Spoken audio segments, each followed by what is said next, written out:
then you from so that mo anka ga matna se hu se mo followers no we moya we Jimmy for on adwene ye adwuma enti mo kan kwase asem bi a kire o ma wona mo ya adwen na nkanye sa na eti a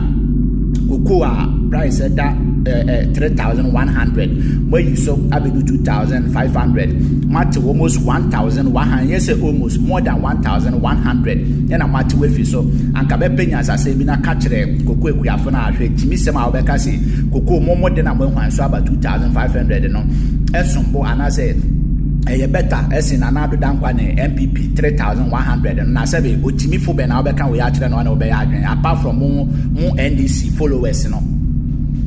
obodanfo ben na obeka se Jimmy sem we ya kire na ono ton na de oton bag ba ku bi 3,100 wo kwase ampani wo buy no wa better so akọ 2,500 na ka change wo 2,500 no eye fa better esin 3,100 no kwase aben pa na obeka we ya